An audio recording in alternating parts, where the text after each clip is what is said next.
கிடைக்கும் போது பயன்படுத்தி விடு, இருக்கும்போது அனுபவித்து விடு, நினைத்தவுடன் செய்து முடித்து விடு. ஏனெனில் வாழ்க்கை ஒரு முறைதான். மகிழ்ச்சியான வாழ்க்கை என்பது தடைகளற்ற வாழ்க்கை அல்ல, தடைகளை வெற்றி கொண்டு வாழும் வாழ்க்கை. எனவே உங்கள் தடைகளை வெற்றி கொள்ளுங்கள். நல்ல யோசனைகள் தோன்றும் போது உடனே செய்துவிடுங்கள். ஏனெனில் காலம் உங்களுக்காக ஒருபோதும் காத்திருப்பதில்லை. வெற்றியை கொண்டாடுவது போல் தோல்வியை ஏற்றுக்கொள்ள பழகிக் கொள்ளுங்கள். வெற்றி உங்களை உயர்த்தும், தோல்வி உங்களை உறுதியாக்கும். விமர்சனங்களை காதில் வாங்காதீர்கள். அது நல்லவையோ கெட்டவையோ அவை நம் வாழ்வில் நிம்மதி இல்லாமல் செய்துவிடும். குறை கூறுபவர்கள் கூறிக்கொண்டே இருக்கட்டும். ஒருவேளை அவர்களுக்கு அதுதான் முழு நேர வேலையாக கூட இருக்கலாம். ஆனால் உன் வேலை, உன்னை சுற்றி எது நடந்தாலும் கவனத்தை சிதறவிடாமல் உன் இலக்கை நோக்கி நகர்வது மட்டுமே. தேவையானது தேவையற்றது என்று எதுவும் இல்லை. காலமிருந்து தேடுதல் தேவையானது, காலம் தவறிய தேடுதல் தேவையற்றது. உண்மையில் நம்பிக்கைதான் எல்லாவற்றையும் எளிதாக்குகிறது. நம்பிக்கையின்மையே எல்லாவற்றையும் கடினமாக்குகிறது. அரிதான சாதனைகள் செய்யப்படுவது வலிமையினால் மட்டுமல்ல, விடாமுயற்சியினாலும் தான். உன்னுடைய தனிச்சிறப்பு என்னவென்று ஆராய்ந்து அறிந்து கொள்ளாமல் பிறருடைய திறமைகளை பார்த்து அதிசயத்து நின்று கொண்டு இருக்காதே. உன்னை நீ அறிந்து கொள். உன் பலவீனம் எது என்பதை முதலில் கண்டுபிடி. ஏனென்றால் உன் தோல்விக்கு உன் பலவீனம்தான் முதல் காரணமாக இருக்கும். எல்லாம் முடிந்தது என்று சோர்வடையும் போது சில நிமிடம் எட்டி பார்க்கும் சிறு தைரியத்தை பிடித்து கொண்டு மேலே வந்து விடுங்கள். நாளைய பொழுது நமக்கென மாறலாம்.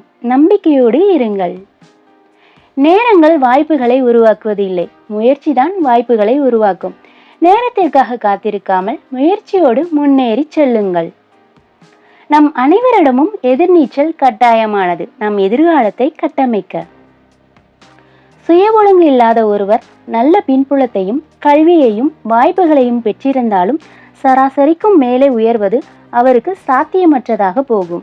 உங்கள் இலக்கை அடைய சுய ஒழுக்கம் அவசியம். உங்களுடைய மகிழ்ச்சி என்பது உங்களுடைய கையில்தான் இருக்கிறது. உங்களை சுற்றியுள்ள யாரும் உங்கள் மகிழ்ச்சியை தீர்மானிப்பதில்லை என்பதை நினைவில் கொள்ளுங்கள்.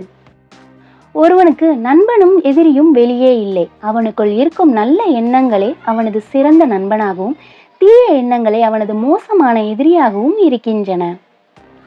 ஆண்டவன் சோதிப்பது எல்லோரையும் அல்ல, உன்னை போல சாதிக்க துடிக்கும் புத்திசாலிகளை மட்டுமே. உன்னால் சாதிக்க முடியாத காரியம் என்று எதுவும் இருப்பதாக ஒருபோதும் நினைத்து விடாதே. எல்லாம் உன்னால் சாதிக்கக்கூடியதே. சிந்தனையை விட செயல்தான் எல்லாவற்றையும் மாற்றியமைக்கும். அதனால் எப்போதும் சிந்தித்து கொண்டே மட்டும் இருக்காமல் செயல்படவும் துவங்குங்கள். செதுக்கப்பட நீங்கள் தயாராக இருந்தால் துதிக்கப்படும் ஒரு சிலையின் நிலையை அடையும் தகுதியை உங்களால் பெற முடியும்.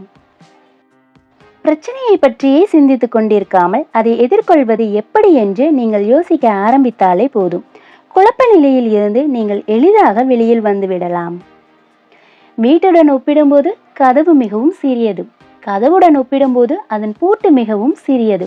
இவ்விரண்டையும் விட அதனுடைய சாவி எல்லாவற்றிலும் சிறியது. ஆனால் ஒரு சாவியால் ஒரு வீட்டையும் திறக்க முடியும். அதுபோல ஒரு சிறிய நற்சிந்தனையால் மிக பெரிய பிரச்சனைகளுக்கு தீர்வு காண இயலும் என்பதை உறுதியாக நம்புங்கள்.